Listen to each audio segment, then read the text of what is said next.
요한복음 12장 9절부터 11절까지 말씀을 한 목소리로 읽겠습니다. 요한복음 12장 9절로 11절 다 같이 읽습니다. 시작. 유대인의 큰 무리가 예수께서 여기 계신 줄을 알고 오니 이는 예수만 보기 위함이 아니요 죽은 자 가운데 살리신 나사로도 보려 함이로라. 대제사장들이 나사로까지 죽이려고 모의하니 나사로 때문에 많은 유대인이 가서 예수를 믿음이로라.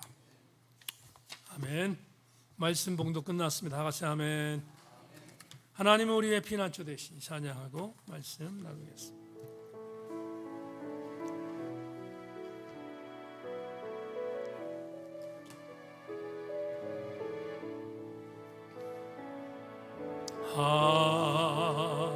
하나님은 우리의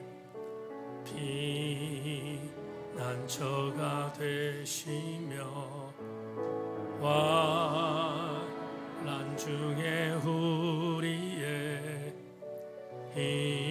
힘과 도움이시. 하나님은 우리의 피난처가 되시며 환난 중에 우리의 힘과 도움이시라. 너희는 가만히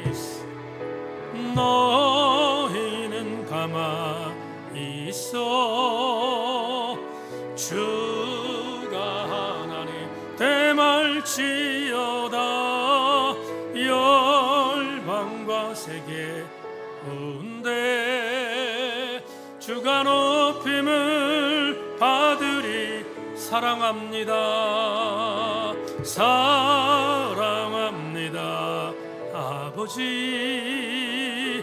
찬양합니다 내 온 맘 다하여 선포합니다. 예수 그리스도 주님 오심을 기다리. 너희는 가만히 있어. 너희는 가만히 있어. 주가 하나님 대말지어다. 열방과 세계 가운데 주가 높임을 받으리라. 사랑합니다 아버지. 찬양합니다 내 온 맘 다하여 선포합니다. 예수 그리스도 주님 오심을 기다리며.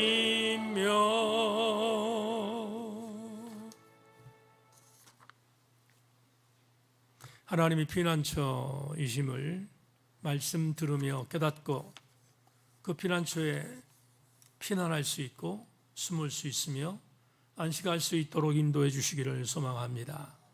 하나님 오늘 말씀에 떨림 있게 하시고 말씀에 도전과 교훈이 있게 하시고 종이 기도하는 가운데 말씀을 증거했는데 하나님 100배의 결실을 맺게 하여 주시옵소서. 하나님 우리 모두 함께 겸손하게 말씀 받고 그리고 기대함과 사모함으로 말씀이 우리를 변화시키는 놀라운 은혜를 기대하는 이 시간이 되게 하여 주옵소서. 성령의 도우심을 기대하며 예수 그리스도 이름으로 기도합니다. 아멘. 말씀에 기대를 거십시다. 인사합니다. 말씀에 기대를 거십시다. 자막으로 제목 봅니다. 충돌에 충돌하라, 이런 제목 갖고 말씀의 은혜를 나누겠습니다. 여러분, 제가 오늘 말씀을 이야기식으로 풀겠습니다. 잘 따라오셔서 은혜 받고 돌아가시길 소망합니다. 글 하나 읽겠습니다. 믿음의 실력은 이 세상에서 얼마나 승승장구하는가에 있는 게 아니라 얼마나 깨어 있으며 얼마나 세상을 거슬러 살아갈 수 있는가에 있습니다. 한번 아멘 합시다. 이 글을 읽으면서 마음에 와닿는 그런 교훈들이 있습니다. 여러분, 나도 모르게, 저도 마찬가지고 여러분 마찬가지인데 나도 모르게 신앙의 목적을 세웠는데 그 신앙의 목적이 승승장구하는 것이 신앙의 목적으로 세웠다 싶시다. 승승장구하는 것이 신앙의 목적으로 세워진 우리들의 목표라고 생각해 보십시다. 그렇다면 기독교 신앙은 그런 면이 있습니다. 어떤 면이 있는가 하면 하나님을 잘 믿고 하나님을 의지하고 하나님께 진실히 간구하고 하나님 뜻대로 살면 하나님이 이기게 만들어 주시니까, 그러니까 하나님이 이기게 만들어 주시는 그 은혜 때문에 승승장구할 수 있습니다. 그거는 기독교의 한 면입니다. 자, 그걸 배제하지 않는 것을 전제합니다. 여러분, 설교를 잘 들으셔야 되는데 제가 분명히 전제했습니다. 기독교의 한 면은 내가 신앙의 목표를 세웠는데 그 목표가 승승장구하는 목표를 세웠다라고 가정할 때 충분히 그럴 수도 있다라는 여백을 여러분 전제하고, 이 본문에 있는 내용으로 조금 전에 김영무 목사님의 글을 하나 읽었는데 그걸 여러분들에게 전제하고 말씀을 드리는 겁니다. 그게 전부인가?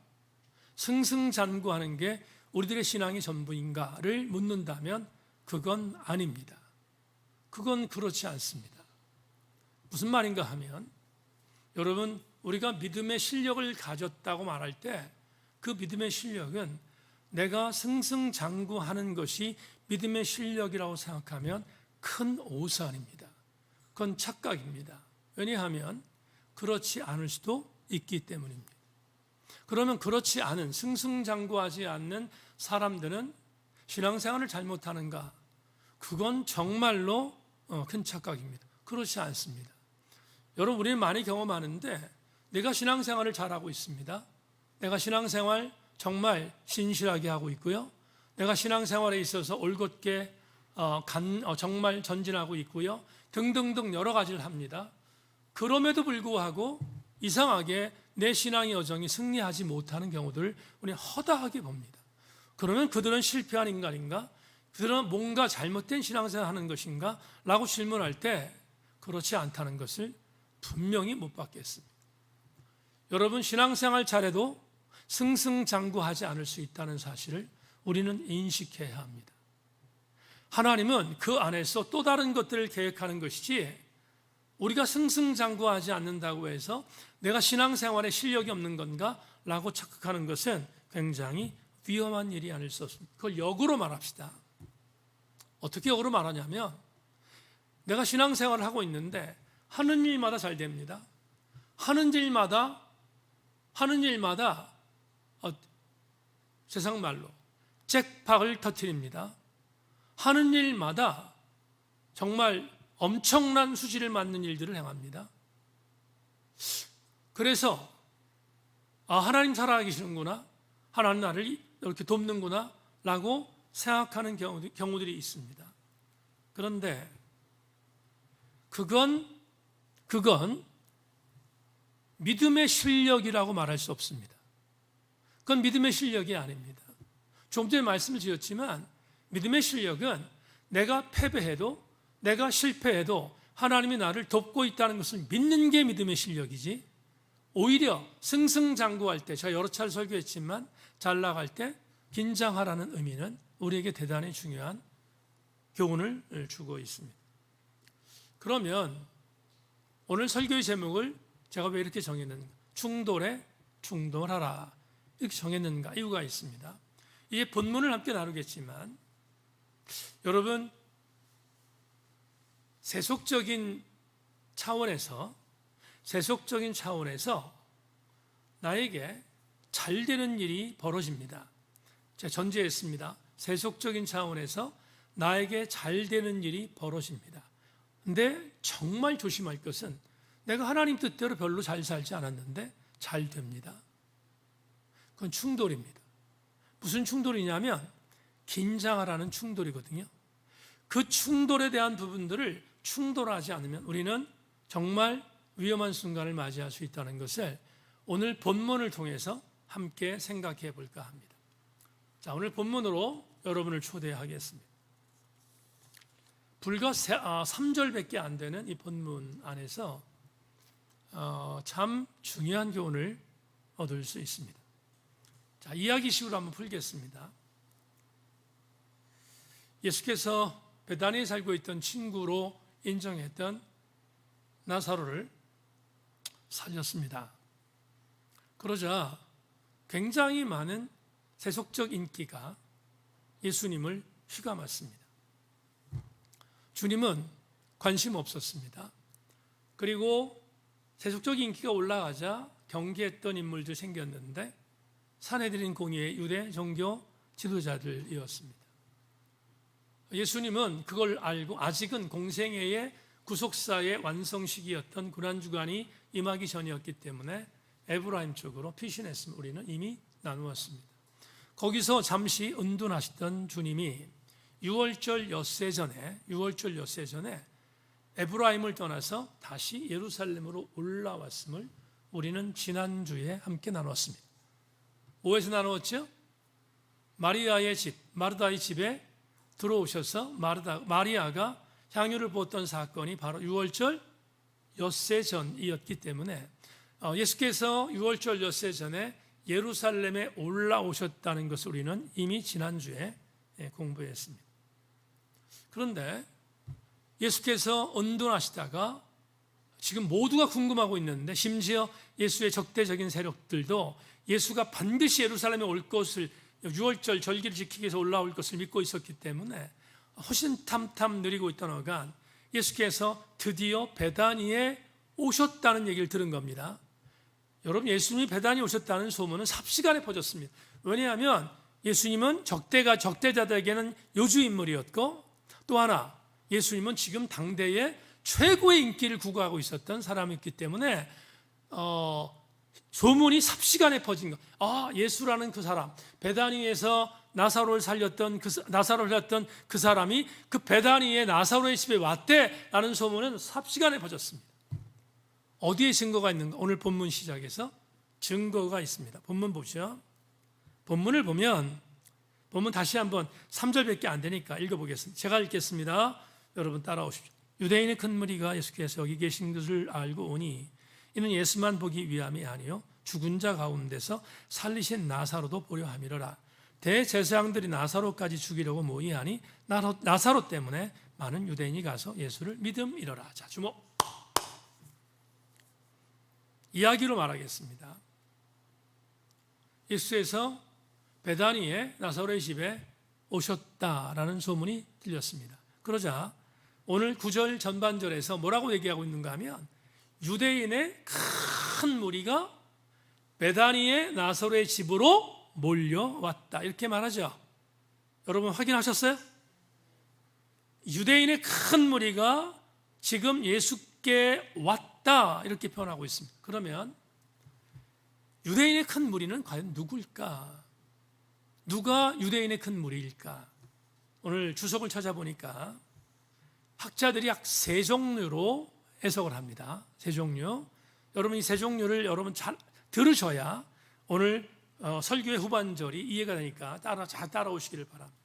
첫째, 누가 있는가 하면 나사로가 부활했다는 소문에 아주 민감했던 예루살렘 주민들이 있었겠죠. 여러분 상상해 보세요. 있을까요? 없을까요? 있었겠죠. 그런데 예수께서 잠적했다가 다시 나타나셨으니까 그 민감했던 예루살렘 주민이 몰려왔다가 첫 번째 학자들의 해석입니다. 두 번째, 예루살렘은 살지 않지만 6월절이 돼서 예루살렘에 6월절을 지키기 위해서 예루살렘 성전으로 올라왔던 누가 있을까요? 순례객들이 있다. 근데 그 순례객들이 올라왔는데 베다니의 나사로의 집에 예수께서 계시다는 얘기를 듣고 거기에 몰려간 겁니다. 두 번째도 이해하셨습니까? 자, 세 번째. 첫 번째, 두 번째보다 아주 문제거리인 사람들입니다. 세 번째는 뭐냐? 우리가 지금 계속해서 보고 있는 나사로가 부활했던 사건 때문에 적지 않은 종교적인 타격을 받은 누가 있어요? 유대인 종교 지도자들이 있습니다. 이들은 예수를 기다렸던 사람들이죠. 예수를 죽이기 위하여 살해를 모의했던 사람들인데 이들도 이게 웬일인가, 이게 웬 떡인가 하는 마음으로 어딜 간 거예요? 나사로의 집에 도착했습니다. 그래서 학자들은 이 세 종류의 불의를 오늘 9절에서 이야기하고 있는 유대인의 큰 불이다라고 해석하고 있습니다. 여기까지 여러분 말씀이 들려주시면 아멘 합니다. 좋습니다. 자, 그러면 이런 설교 준비를 하다가 이런 생각을 했습니다. 1번 부류와 2번 부류는 이해가 됩니다. 뭐가 이해되냐면 충분히 그럴 수 있겠구나. 예수라고 하는 어떤 존재가 죽었던 사람을 살렸으니까 그 소문은 엄청났을 건데 그 소문의 진원지로 그 사람이 왔다는 이야기를 듣고 찾아가는 것은 너무 당연한 일인 겁니다. 그래서 순례객이든 아니면 예루살렘 주민들 가운데서 예수가 어디로 갈지를 궁금했던 사람들이 나사로의 집으로 몰려간 것은 너무 당연한 일이다 라는 생각을 했습니다. 그러니까 1번 항목과 2번 항목은 충분히 이해가 될 수 있습니다. 문제가 몇 번이겠어요? 3번이겠죠. 3번 항목에 있는 사람들을 좀 집요하게 추적해 보십시다. 이들은 1번 항목과 2번 항목에 해당되는 사람들과는 전혀 다른 목적을 갖고 나사로의 집에 들어갔습니다. 왜 들어갔는지 오늘 본문 10절과 11절이 우리한테 답을 제시합니다. 쉬워요. 어렵지 않습니다. 왜 3번 항목에 있는 유대의 종교 지도자들이 나사로의 집에 갔는지 10절, 11절이 우리한테 말하고 있습니다. 같이 한번 읽어볼까요? 10절, 11절 같이 읽어봅니다. 시작. 대제사장들이 나사로까지 죽이려고 모의하니 나사로 때문에 많은 유대인이 가서 예수를 믿음이러라. 너무 당연합니다. 어렵지 않습니다. 여러분, 나사로를 죽이기 위해서 예수를 죽이는 것은 말할 것도 없고 이젠 누구까지? 나사로까지 죽이기 위해서 나사로의 집에 들어갔음을 요한복음 기자가 우리한테 말하고 있습니다. 그러면 왜 나사로까지 죽이려고 했지? 질문해 봐야 합니다.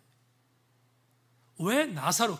예수를 죽이려고 하는 것은 우리가 이미 공부했으니까 알고 있는데 왜 나사로까지 죽이려고 했지? 왜 이렇게 악한 짓들을 왜 이렇게 자꾸 확대하지? 라는 질문을 던져보는 겁니다. 근데 답이 쉽습니다.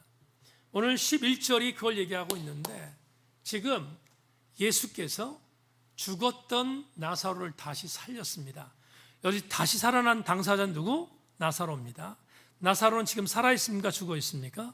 살아있습니다. 살아있는 나사로를 보면서 예수께서 기적을 베풀었다는 산 증인이 지금 앞에 있잖아요. 예수라고 하는 그분이 다시 살아나도록 만들었던 그 증인, 산 증인이 버젓이 있어요. 버젓이 있다 보니까 수많은 유대인들이 유대 종교를 버리고 예수 그리스도를 믿는 일들이 벌어지니 나사로를 죽이지 않으면 사내들인 공의에 의해 기득권이 흔들릴 수밖에 없었습니다. 그래서 나사로까지 죽이려고 모의했고 나사로를 죽이기 위해서 오늘 본문에 그의 집에 쳐들어갔다. 몇 번이? 3번이 쳐들어갔다. 여러분 잘 따라오고 있는지를 제가 지금 한번 물어봤습니다. 감사합니다. 잘 따라오고 있습니다. 3번이 그렇게 해서 나사로의 집에 들어갔음을 본문이 말하고 있습니다. 자, 이제 우리는 레마로 들어가기 위해서 깊은 생각을 한번 해야 될 것 같습니다. 1번과 2번 다시 한번 정리합시다. 1번과 2번은 철저한 예수 그리스도를 믿는 신앙인들이 아니었습니다. 그들은 누가 살아났다고 하니까 그 살아난 그 사람을 보고 그 살아난 그 사람을 확인하고 그리고 그 살아나게 만든 사람이 거기에 있다는 것을 알고 그걸 확인하러 간 사람들이죠. 1번과 2번은 확인하러 간 사람들입니다.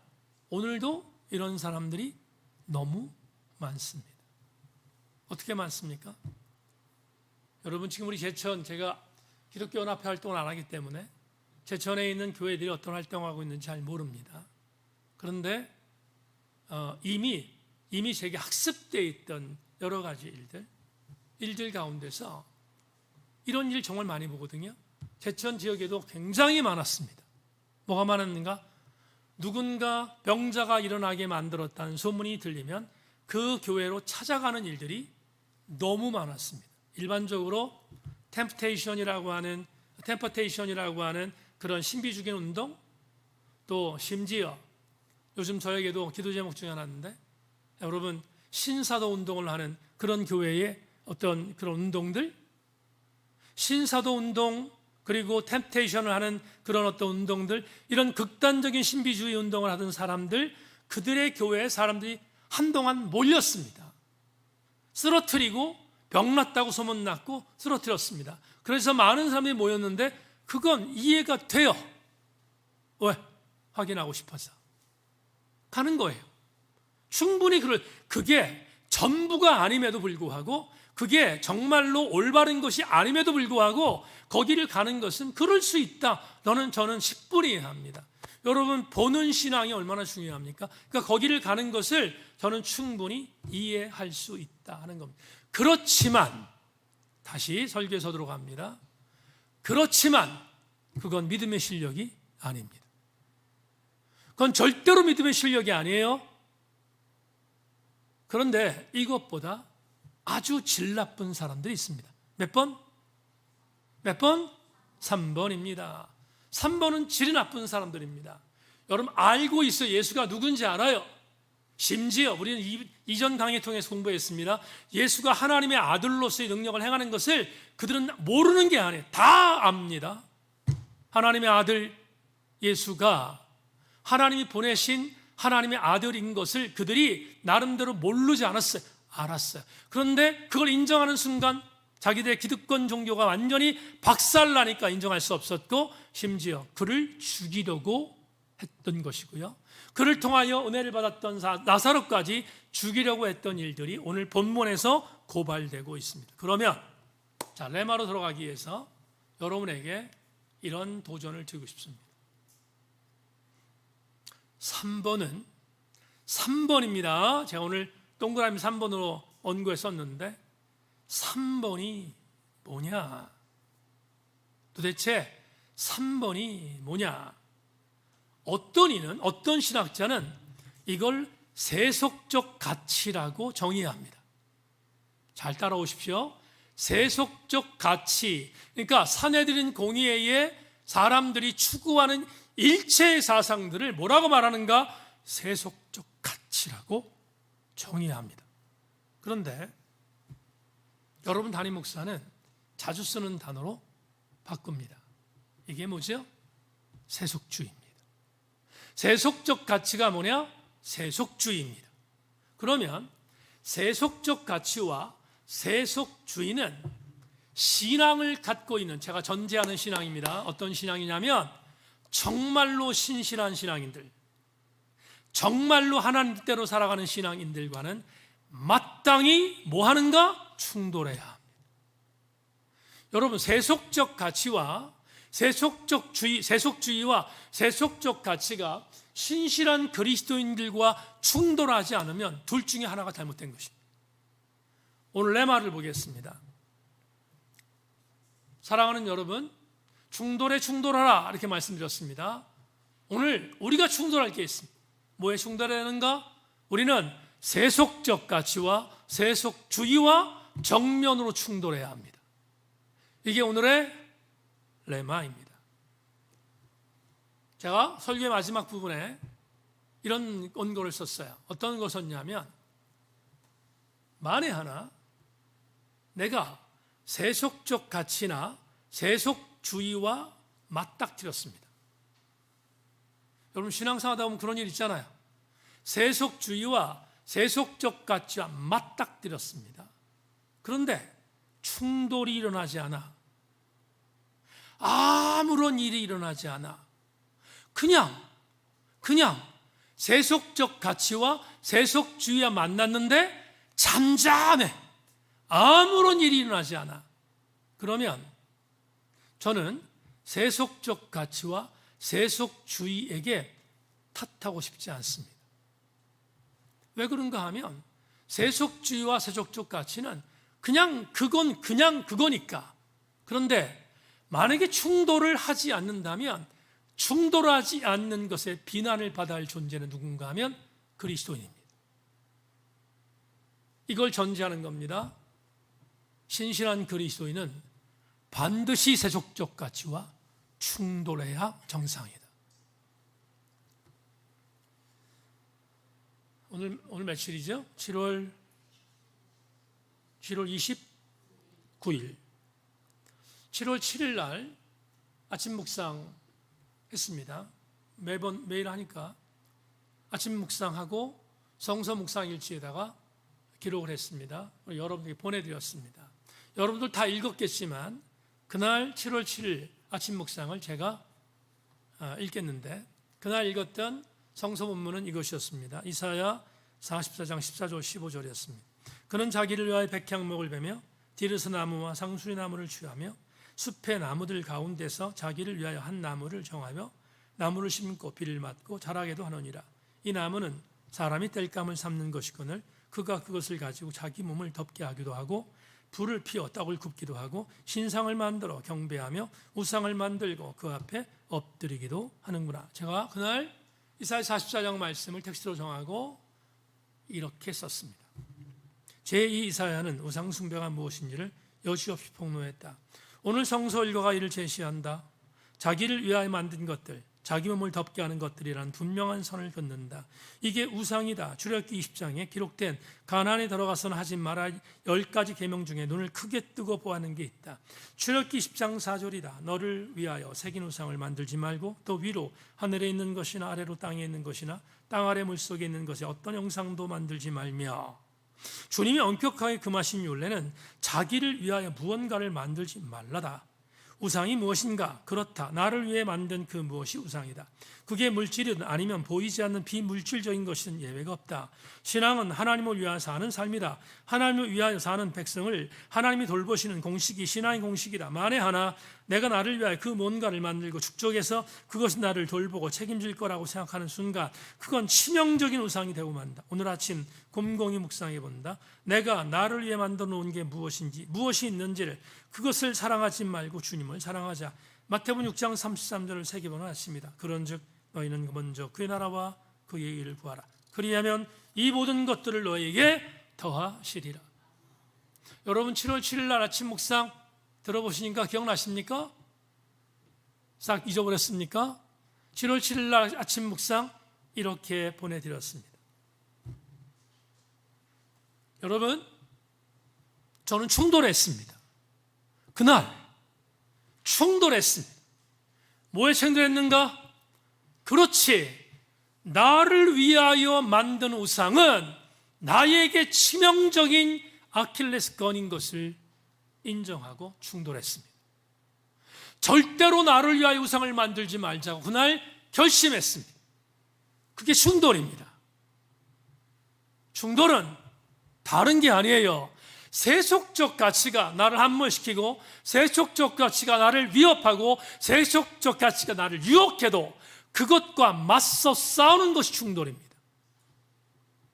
이걸 잊으면 안 됩니다. 산헤드린 공회와 거기에 있었던 유대 지도자들은 나사로의 집에 방문했습니다. 왜? 나사로를 죽이고 나사로를 살린 예수를 죽이기 위해서 찾아갔습니다. 그들은 예수와 나사로가 남아있는 것을 절대로 견딜 수 없어 했습니다. 왜 그런가 하면 그게 본인들에게는 영적인 충돌거리였기 때문입니다. 역으로 생각해 보세요. 산헤드린 공의회 회원들이 예수와 나사로를 죽이려고 충돌했는데 하물며 예수 그리스도인 우리가 세속적 신비주의와 세속주의와 충돌하지 않으면 우리가 어떻게 예수 그리스도인이라고 말할 수 있겠어요? 그럴 수 없잖아요. 여러분, 제가 4주 동안 제목 설교를 했습니다.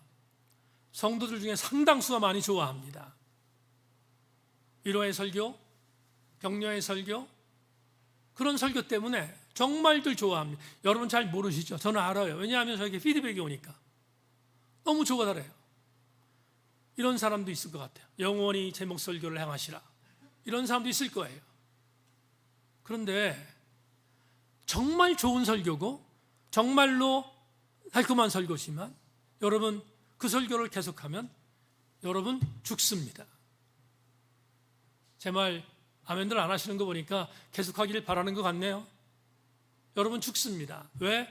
신앙이 얄팍해지기 때문에 그렇습니다. 제가 있었던 에피소드 하나 설명하겠습니다. 2015년 6월 25일이네요. 제가 책을 봐서 책에 쓰여있는 그 후기를 제가 거기 적었기 때문에 분명한 보고를 드릴 수 있습니다. 2015년 6월 25일 날 제가 전반기 기도를 하기 위해서 사랑의 교회 수양관을 올라갔습니다. 안성에 있는 올라갔는데 거기서 책을 한 권 샀습니다. 세상과 충돌하라라는 아이든 토저 목사님의 책을, 그때는 안성수양관에 도서관이 아니라 서점이 있었거든요. 그게 제목이 눈에 들어와서 그 책을 사서 수양관에서 읽었습니다. 읽은 부분 한 구절 소개합니다. 과거에는 세상이 교회를 따랐던 적이 있었다. 교회가 주도권을 쥐고 앞장서 나갔으며 세상은 교회를 뒤따랐다. 하지만 지금은 전혀 반대다. 지금은 교회가 무릎을 꿇고 세상을 흉내내고 있다. 과거의 교회는 어린 양이 아름답고 혈색 좋은 신부였으나 지금은 쪼글쪼글한 늙은 거린 같다. 지금의 교회는 세상의 거리로 나가 세상 사람들에게 동전 한 입을 구걸하기 위해 손을 내밀고 있다. 한때는 교회가 세상을 향해 은과 금은 내게 없거니와 내게 있는 것으로 내게 주노니 곧 나사렛 예수 그리스도 이름으로 걸어라 말했다. 그러나 오늘은 어떤가? 오늘날 교회는 제발 우리를 이상한 사람으로 취급하지 마십시오. 우리는 예수를 믿는다는 것을 제외하고는 다른 모든 면에서 당신들과 똑같습니다라고 말한다. 오늘날 기독교가 그 많은 시간과 돈과 노력을 쏟아부으면서 세상에 전하는 게 무엇인가? 성경적 기독교와 세상을 섞어놓은 기독교, 즉 혼혈 기독교를 전하고 있지는 않은가? 십자가의 기독교는 세상의 비를 맞추려고 아첨하지 않는다. 과거의 교회는 세상의 비를 맞추려고 애쓰지 않았고 오히려 십자가를 지고 하나님, 우리가 여기 있나이다. 우리가 의지할 분이 하나님뿐이오니 우리를 도우소서라고 기도했다. 교회는 성경적 원리에 우뚝 서서 세상의 성령님의 음성을 들려주어야 한다. 여러분, 이 문장을 안성수양관에서 읽었습니다. 읽다가 그냥 있을 수 없었어요. 이 문장을 읽다가 가슴이 뜨거워져서 그냥 있을 수가 없었어요. 그때 전 시간이었는데 책을 덮고 안성수양관의 가장 대성전에 갔습니다. 아무도 없는데 거기 가서 하나님 앞에 이렇게 울부짖었어요. 하나님, 제가 타협했습니다. 하나님, 저도 타협했습니다. 하나님, 용서해 주십시오. 교회가 깔범을 당하지 않도록 최선을 다하겠습니다. 교회가 자존감을 놓지 않도록 최선을 다하겠습니다. 회복할 능력을 주시옵소서 라고 울부짖었던 기억이 지금도 오롯합니다. 여러분, 교회는 깔범을 당할 대상이 아니에요. 교회는 저와 여러분의 생명을 위하여 이 땅에 오신 예수 그리스도를 아름답게 높여리는 유일한 장소가 교회입니다. 그러니 우리는 절대로 타협하면 안 돼요. 세상과 타협하면 안 돼요. 아니, 여기서 말하는 세상은 산헤드린 공의회가 있는 세상입니다. 1번과 2번 항목은 이해가 되더라도 3번 항목에 있는 사람들이 즐비하게 있는 세상, 그 세상과는 타협해서 안 돼요. 그건 우리가 충돌하지 않는 것입니다. 충돌하지 않으면 하나님이 우리를 징계하십니다. 아브라함 카이퍼가 했던 말 여러 차례 말했습니다. 그가 화란의 자유대학교에서 연설할 때 이렇게 말했습니다. 우리 인간의 삶의 모든 영역에서 만유의 주제이신 그리스도께서 내 것이라고 외치지 않는 영역은 일평도 없다. 하나님은 우리의 전 인생을 통치하시는 분이십니다. 우리가 살고 있는 이 땅 전체를 통치하는 분입니다. 여러분, 세상이 사단에게 함몰되었다고 해서 하나님이 세상을 버리지 않습니다. 우리를 통하여 그 세상을 점령하고 그 세상을 변화시키길 원하는 것이 하나님의 뜻입니다. 그러므로 우리는 세상을 점령해야 되는데 무엇으로? 예수 그리스도의 복음으로 점령해야 합니다. 그러려면 절대로 타협하지 말아야 합니다. 세상과 충돌해야 합니다. 세속주의와 충돌해야 합니다. 엘리야가 갈멜산에 올라갔습니다. 올라가서 바알과 아세라 선지자 850명과 맞짱 붙었습니다. 그때까지 북왕국 이스라엘의 수많은 사람들은 바알리즘에 빠졌습니다. 얘기도 안 했는데 수많은 사람이 갈멜산에 올라왔습니다. 엘리야와 바알과 아세라 선지자 850명이 싸운다는 이야기를 듣고 올라왔습니다. 그들은 갈멜산에서 이렇게 말합니다. 이기는 편이 내 편이야. 이기는 편이 내 편이야. 그들은 방관했습니다. 이기면 그쪽으로 붙겠다는 것입니다. 엘리야가 괘씸했습니다. 엘리야가 저렇게 버려져 있는 북왕국 백성들이 너무나 괘씸했습니다. 그는 갈멜산에 올라왔던 그들을 향하여 열왕기상 18장 20절로 21절에서 이렇게 선포합니다. 아합이 이에 이스라엘 모든 자손에게로 사람을 보내 선지자들을 갈멜산으로 모으니라. 엘리야가 모든 백성에 가까이 나아가 이르되 너희가 어느 때까지 둘 사이에서 머뭇머뭇하려느냐. 여호와가 만일 하나님이면 그를 따르고 만일 바알이 만일 하나님이면 그를 따를지나니 백성이 말 한마디도 대답하지 아니하리라. 비겁한 사람들 천지였습니다. 엘리야가 사자굴을 던졌습니다. 바알이 하나님이면 바알을 따르라. 그러나 나의 하나님인 우리 하나님이고 너희 하나님이라면 바알을 버리고 하나님을 따르라고 선포하고 있지 않습니까? 오늘 말씀을 정리합니다. 여러분, 하나님은 세속주의를 경계하라고 우리에게 권면합니다. 여러분에게 있어서 오늘날의 산헤드린 공의회는 무엇입니까? 여러분에게 있어서 오늘의 세속주의는 무엇입니까? 그 세속주의의 한 다리를 거치고 하나님께 한 다리를 거치는 자, 회색주의자입니다. 하나님 오늘 세속주의와 충돌하라고 우리에게 권면합니다. 마지막으로 기독교 번증가 오스키니스가 했던 말을 여러분에게 소개하고 설교를 맺겠습니다. 유대인으로 사는 것이 쉽지 않을 때 사람들은 유대인의 정체성을 고수했다. 하지만 유대인으로 사는 게 쉬워지자 사람들은 유대인의 길을 포기했다. 전 지구적으로 이 시대에 유대인의 중요한 문제가 이것이다. 무슨 말인지 아십니까? 유대인들은 핍박받을 때 유대인들이었다는 겁니다. 그런데 유대인들이 잘 나가자 유대인들은 유대교를 버렸습니다. 유대 정신을 버렸습니다. 오늘 우리에게 주는 오스키니스의 이 말은 너무 중요합니다.